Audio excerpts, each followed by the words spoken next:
Hi, I'm Ashley.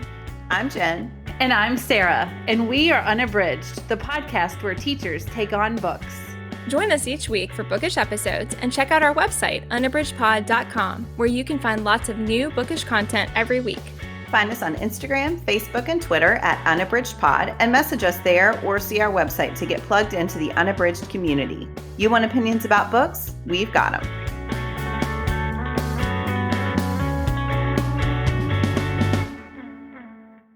Hi, and welcome to Unabridged. This is episode 195, Unexpected Joy. Today we are going to be sharing books that we didn't necessarily think were for us, or books that turned out to be different or more than we expected.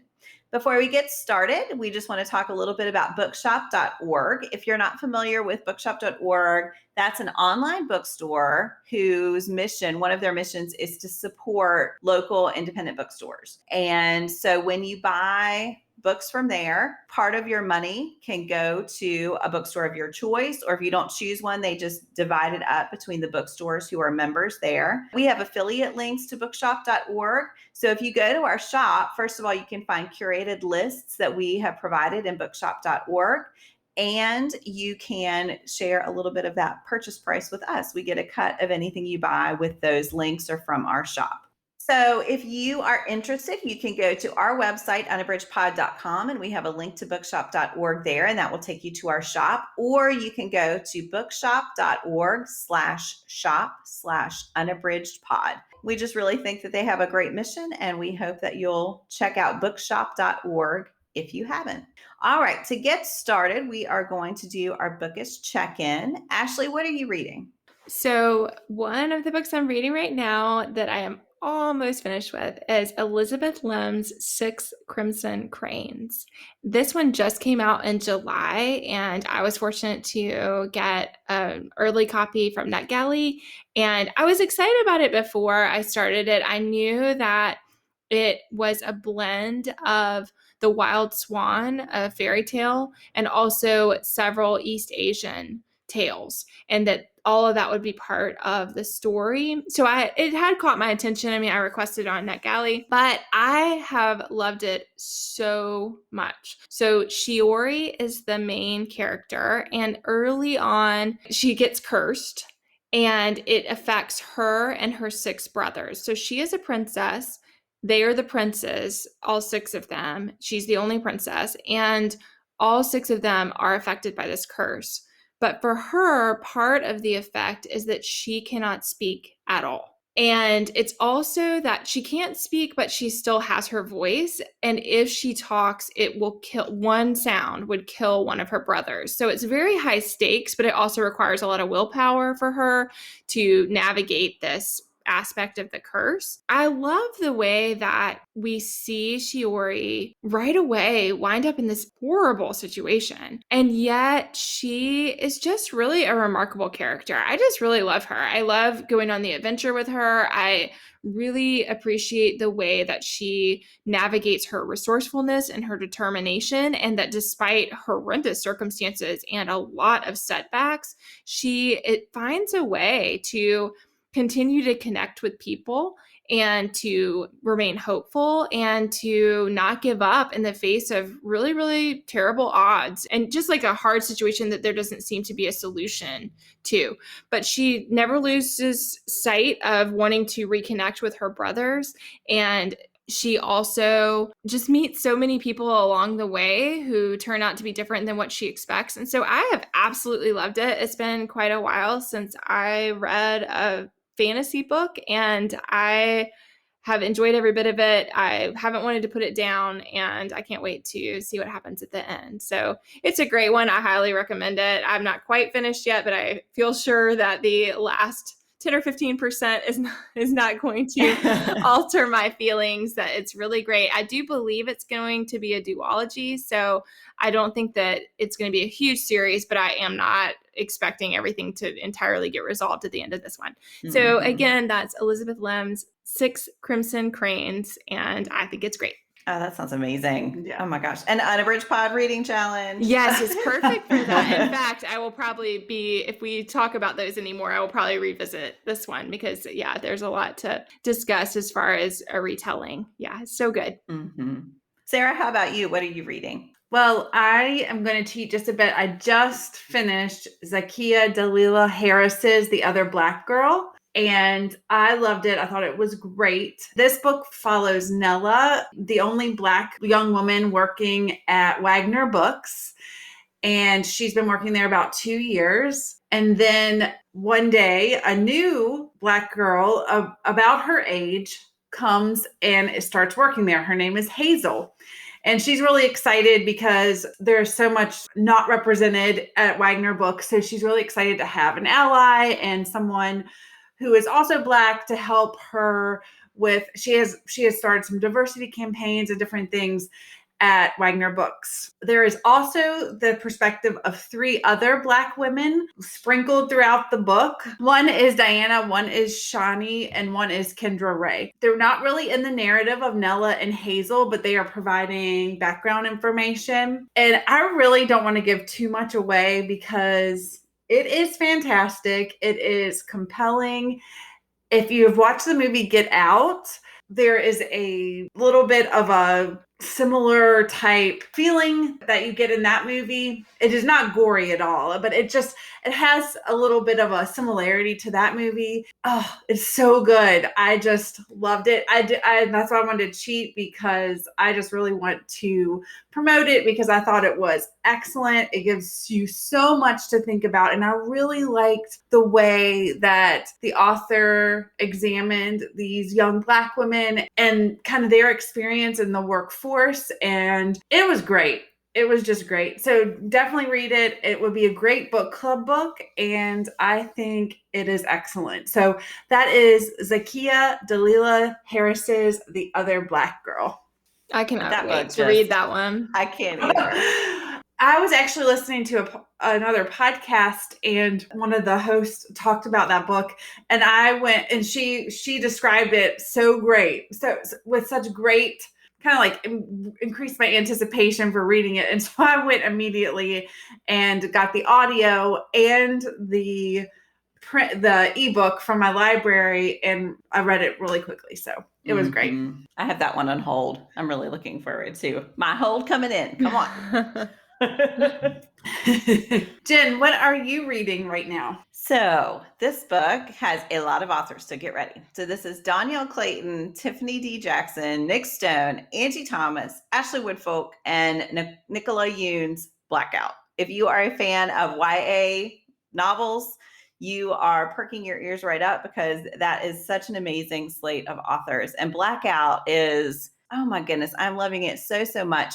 So it's a short story collection mostly. Tiffany D. Jackson starts off the collection, and her short story, I'm assuming, is going to go through the whole thing. So she has a story about 2 exes who are thrown together by circumstances that does not reach resolution at the beginning. It's sort of broken up through the book. And then each of the other authors has a short story. And each short story focuses on teenagers. Most of the characters in the book are Black, but not all.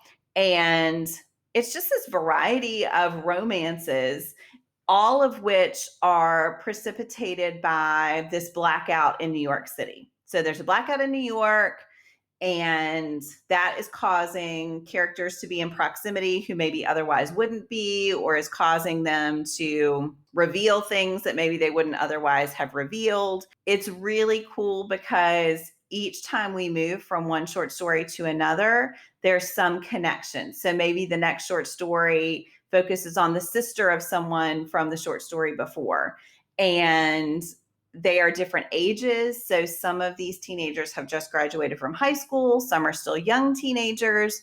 It's just great. It's hard to, I don't want to summarize each short story, but they are such great writers. They are so clearly having a blast. If you've seen the publicity about this book, they had a blast writing together and collaborating. And the book is just phenomenal. And it's this great balance of serious content and fun content. There's humor. they all have different styles, even though it is all contemporary, realistic. Within that, they have such different voices and different writing styles, which is perfect for short stories that are connected. So yeah, I'm really looking forward to seeing how the one story that's broken up through the book wraps up. But I cannot recommend Blackout enough. And I'll read the list of authors one more time because they're so good. So it's Danielle Clayton, Tiffany D. Jackson, Nick Stone, Angie Thomas, Ashley Woodfolk, and Nicola Yoon. And I also think, just as a teacher, this is a great book to hand to a kid who's looking for new authors, because every one of these authors has other books that they've written alone that are phenomenal. But if you can get them to dip into these short stories, they might find one whose style they like more than the others. And I've read at least one other book by each of these authors and would highly recommend their solo work as well. So I think it's a great teaching tool as well. Yeah, I cannot wanna wait to read that. I cannot wait. Oh my gosh. That was one where when we saw that it was coming out way before its pub day, the three of us were like, this thing is happening. This is so exciting because, yeah, it's just such a joy to see really awesome authors working together on a project. It's really cool. You will both love it so much. I think I was like scheming, maybe this can be a buddy read at some point. We'll let the books, once it's been out for a while, copies are a little cheaper. I think it would be so much fun to discuss. And we haven't done a short story collection before, so that might be fun. I love that idea, Jen. And I think just like you said about the classroom, I think it's nice for adults as well that it gives you a taste of a wide variety of great authors. And that does really help you to discover someone new. Yeah. It makes me happy. I could just read it all over. I just start back on page 1. All right. Well, we are going to transition now to our main discussion. So again, our episode is Unexpected Joy. So these are just books that surprised us in some way. I think looking at our list that way may be different for each of us. So we can each explain why it was unexpected. But yeah, we're just each going to share a book that brought us joy for some reason. Sara, what about you? What book are you recommending? When I was thinking about this category, I thought about when we read way back when, The Last Black Unicorn by Tiffany Haddish. And the reason I thought about that is because I downloaded the audiobook and listened to it, and Tiffany Haddish reads it. And what brought me unexpected joy was that I did not realize how much I was going to just adore listening to, first of all, celebrity memoirs and listening to the author read them in their own voice, and especially comedic writers and comedians. So I listened to Tiffany Haddish's book and I adored it. And I adored her telling the stories, I should say. I will say that book has some things that made me blush wildly and made me a little uncomfortable. But her reading it just was this total unexpected joy that I didn't realize I was missing when I was reading paper copies of nonfiction books by people who are not necessarily writers, but are, but have great stories to tell. Mm-hmm. So after I read her book, I read Kevin Hart's book on audio, which was amazing and hilarious and also really poignant at times. That last year, one of my favorite books of the year was Colin Jost's book, A Very Punchable Face. I listened to him read it, and it was just, I laughed and I cried, and I just thought, wow, these comedians who are not writing like fiction books and aren't known for writing narratives, they're telling these amazing stories about their life and hearing them talk about it with their own voice. I just like all that. I guess what I'm trying to say is when I read Tiffany Haddish's book for the podcast, that opened up this whole new realm of things. I found so much joy in listening to these authors tell their stories. Mm-hmm. So that's mine. That was my unexpected joy. And since then, I've really realized that when I read nonfiction by people who have a lot of wit and sarcasm, I prefer to read the books on audio because they're so great, which is how I got into Samantha Irby and Lindy West and all these amazing women who are doing really phenomenal things. So I think that reading that book for the podcast really opened up this whole window of opportunity for me. So that's my unexpected joy. The kickoff to my obsession with celebrity memoirs or memoirs read by hilarious people. And that book was Tiffany Haddish's The Last Black Unicorn. That's just such a great thing to notice about your reading, that was sort of the beginning of a trend for you. That's cool. Yeah, I love that, Sarah. I love thinking about, I like your reflection on how that brought about a change for you as a reader, because I think like it's really nice when you can look back and identify something like that, because it's really cool to be like, oh yeah, I read this one thing, but it opened up this whole world of things that, changed the way that I read. And I listened to that one on audio too, and I loved every bit of it. And there were parts that, like you said, were down and dirty for sure, and I loved it. I'm here but so hilarious. I'm here for that. All right. Well, Ashley, how about you? What are you recommending for your unexpected joy? So this is what I read really recently, and I wanted to share it because I had seen actually an ambassador had said how much she loved it, and so that brought it to my attention, and I'd seen some good things about it, but it was available on audiobook at the library, and so I just kind of stumbled across it, but I didn't know much going into it, and I just really found it to be so much more than what I expected it to be. And so that's why I chose it. So this is Rebecca Stead's The List of Things That Will Not Change. And I talked about this a little bit on a bookish check-in. And when I shared about it, I was pretty early on, but I was seeing that it had caught my attention. I enjoyed it. But I think what I love is that this one's set for pretty young readers. It's middle grade, but I think even upper elementary appropriate. And what I love about it is it addresses some really important things in what I felt was a really authentic and whole way. And so some of those things are that B is the main character, and she is sweet and fun and lovable, and she loves her family, but she also has a lot of anxiety. And she has anxiety, and she also has eczema.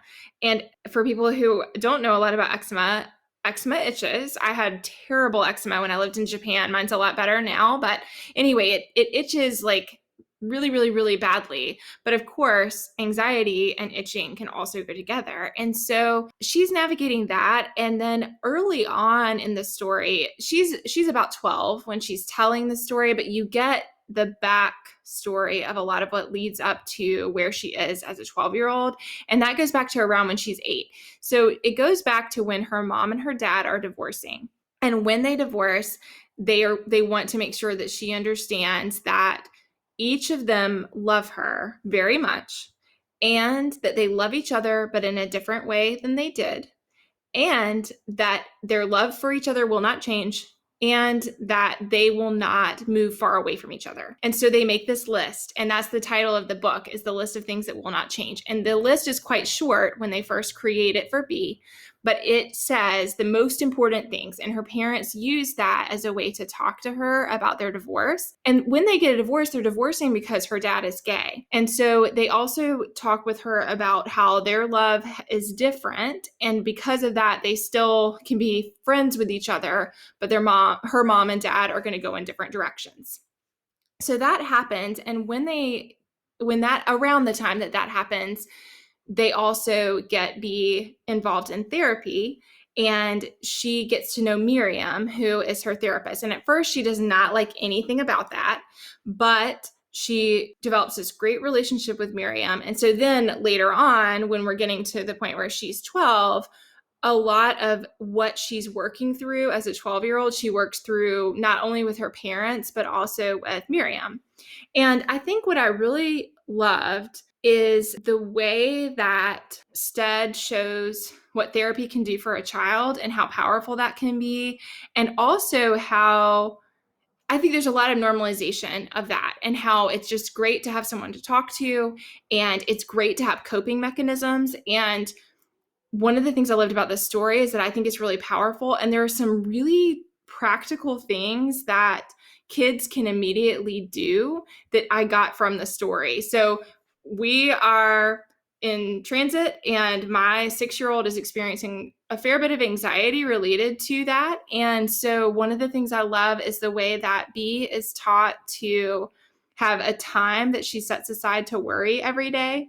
And so she's encouraged to set a 5-minute timer and to worry during worry time. And so every time it's not worry time, the adults in her life help her work through this like mental training that's basically like, it's not worry time. So I'm going to save those worries for my worry time tomorrow. I'm not going to worry about them right now. And like that has been very effective for me to use with my child. So I think because she has a lot of worries and a lot of them have developed as, I mean, we are overseas. We're overseas for a long time and she's having a great time, but she also is experiencing a lot of anxiety. And some of it I think is directly related to age. She's like just now around 7. So I think she's starting to understand things that are more abstract that she didn't understand so well before. So I think that's part of it. But I think part of it too is that, you know, there's a lot of tumult involved in long-term travel. And so even though she's really having fun, she also has started to have these kind of perpetual worries that she didn't have before. And so what I loved is just how I felt like the book is this great story, but it also helps kids navigate and help me as a mom and as a reader navigate this thing and help me feel like, number one, it's normal. And number two, there are things to do about it. And I just think that's really great. And then the other aspect, so I love that related to anxiety. And then the other thing that I really love is that her dad has a boyfriend, Jesse, and he is great. And the main thing that's happening at the beginning of the story is that they're going to get married. So this really exciting thing is happening. And Jessie has a daughter. And so B, for the first time in her life, is going to have a sister. And so she's always wanted a sister. And so she's just like overjoyed. But what she has trouble understanding at first is that for Sonia, who lives in California, not New York, and whose mom is out in California, and whose life is out in California, and who only sees her dad sometimes, this is not like such an open and close, like, oh, I'm so excited thing like it is for B. And so she has to kind of work her way through that. And so I think that part is really beautiful too, just so well done. And I think that Stead really shows us how B feels and how also B can't see any way to feel but the way that she feels. And so I just love that because I think that's authentic to our experience, but especially the experience of young people. And then finally, I don't want to give any spoilers. I just want to say that Stead navigates family dynamics and prejudice related to homosexuality and how that can be really hard to get through. And she does not take easy answers in that situation. And I really appreciated that too. I think that was the thing. All of that just really brought me joy and just made me love the book so much. I just thought that it was richly done and hit on several really important things in a way that I think is true to life instead of an effort to comfort younger readers or make things seem simple that are not simple. So again, that's Rebecca Stead's The List of Things That Will Not Change. And I was unexpectedly thrilled by that one. So that sounds so good. Ashley, when you were talking, it reminded me of Holly Goldberg Sloan and Meg Wolitzer's To Night Owl from Dogfish, the part where about the upcoming wedding. So that one is told from the perspective of two girls whose dads are in a relationship and they're writing letters back and forth to each other. Oh, neat. And yeah, so I think it would be very different, but it's also a middle grade read. And it was really fun. It was very well done. I thoroughly enjoyed that. So you might like that one too. Yeah, that sounds great. I'll have to check that out. So Jen, what's your pick? So mine, I was having a hard time because I will say I read a lot. I read a lot about books. And so as I was scrolling through my Goodreads list, I was like, well, no, I expected that one to be good. And if anything, I'm an optimistic reader. So if anything, I have more unexpected disappointments than unexpected joys because I always go in assuming I'm going to love it. But the one I got to was one, we did a Kickstarter a while back, and one of our supporters pledged a certain amount of money, which meant that that person got to choose a book and that we would write a book discussion guide for that book. I'll put in a plug here for our Teachers Pay Teachers store where we have discussion guides about a lot of books. But this was a book that I had not really heard of. And I just ended up loving it. So the title it's Patrik Svensson's The Book of Eels, Our Enduring Fascination with the Most Mysterious Creature in the Natural World. And I have no problem with nonfiction, but I think it was the book discussion guide part that I was like, how are we going to write a book discussion guide about the Book of Eels? But I'm up for anything, so whatever. So I opened the book and I love this book so much. I could not put it down. It's not all that long. It is a science book, a nature book. I'm actually thinking about using it in my classroom, but it is also a really moving memoir in which Svensson is delving into his relationship with his father and his childhood. And it is just beautiful. It is beautifully written. It's really interesting because he alternates between really studying the European eel, which is this mysterious species.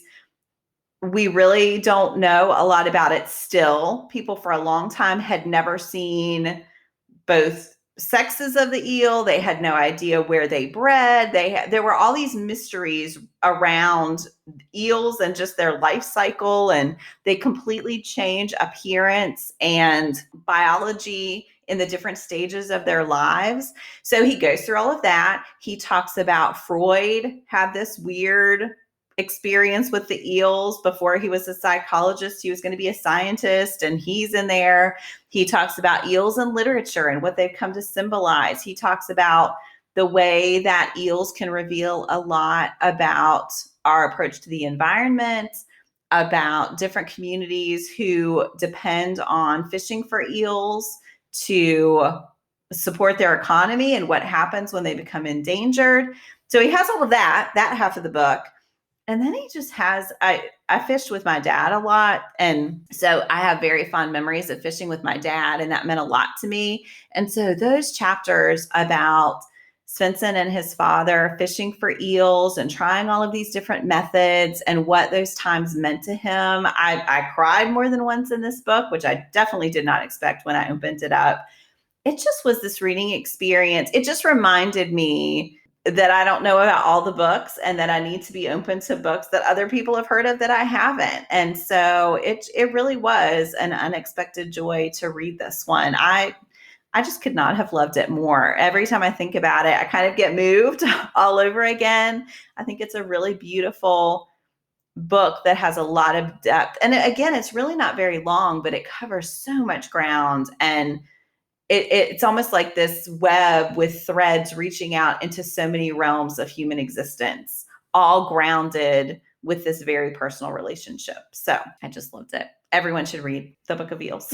I know I've heard you talk about it several times, and that definitely would not be one that I picked up. But after hearing you talk about it, I would love to read it. You read it too, Ashley, right? Yeah, I did. I was back. I didn't get to read it for the book guide because I was so backed up with books. They took the pressure off of me to read it. Yeah, I think that one of the things that was so striking to me is how little is known about the eel and how long all parts were completely mysterious. I think it just was really humbling to remember how little we know about so much of the natural world. And I think because I'm not in science, that I take for granted that a lot of the things that are happening in the world have been figured out. And of course that isn't true, but I think that part was really rich for me. And then, like you said, Jen, I think he just does such a masterful job of connecting the personal to the global, and that fluid movement between those two spaces and how they interact with each other is really powerful. It's quite a reading experience. All right. Well, we hope that you are thinking about unexpected joys too, and we would love to know what yours might be. To end our episode, we are going to shift over to our Give Me One, and today's topic is favorite procrastination method. So, Ashley, how do you procrastinate? This one makes me laugh. And I was like, what do I do to procrastinate? I think the number one thing I do to procrastinate is make lists of the things that I need to do. And it is actually very effective. And I have taken it to a new level because this year I am bullet journaling, which I love, but also which I can pour a ton of time into. And so I feel like I'm at next level procrastination now with my list making, but it is effective for me. And the more stressed I feel about all the things I have to do, the more that does help me ground myself and work through things in a logical way. But I also can waste a serious amount of time doing that.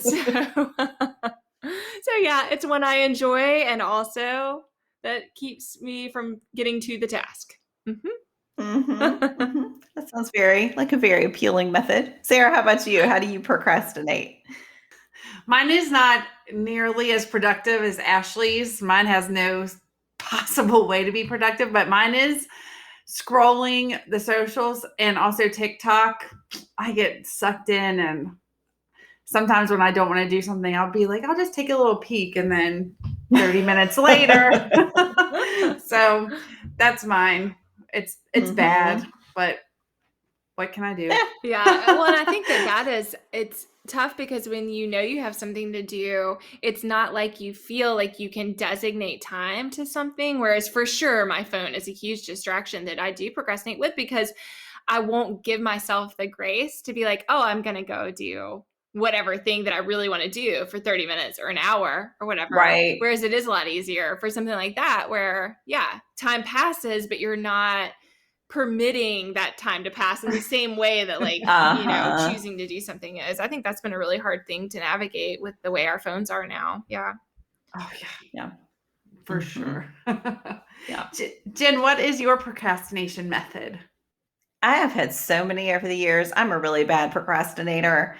I will say right now, one of mine is curating my book lists. And by that, I mean, so on different book vendors online and at the local library, I have all of these want to read books. And so on Bookstagram all the time, somebody will say a good book and I'll be like, oh, I'm going to add that to my list. And I sincerely do. My list, I don't think I'm in the millions yet, but I have literally thousands of books on my list. So I do add those things to my list, which has made it very, very long. So I'll go through and I'll remove books that I've read, or I'll look for duplicates, or in the library, I'll be like, oh, I have that book, and I'll take that off my wish list. And I can while away a lot of time doing that. I pretend that it is productive. Of course, I don't need to do that because, yeah, it doesn't matter. I don't actually look at the list when I buy books. It's just a way to, somehow adding it to my list makes me remember it more. But yeah, that is totally useless. But I love lists and I love making them clean. And yeah. I was going to talk about Minesweeper. That was my prime procrastination method in high school. My mom would always hear the sound. If people know Minesweeper, that sound of the click, click, click, and then something would explode. And she would yell at me because our computer was in the basement. Remember that time we had the big desktop? It was in our basement. And she would be upstairs and she would listen. I don't know why I didn't ever turn the volume off, but she would hear those sounds. And Jennifer, get to work. It was really bad. But anyway. All right. Well, we hope you check back Monday. We would love to know what your procrastination methods are, because I think we're all always looking for new procrastination methods.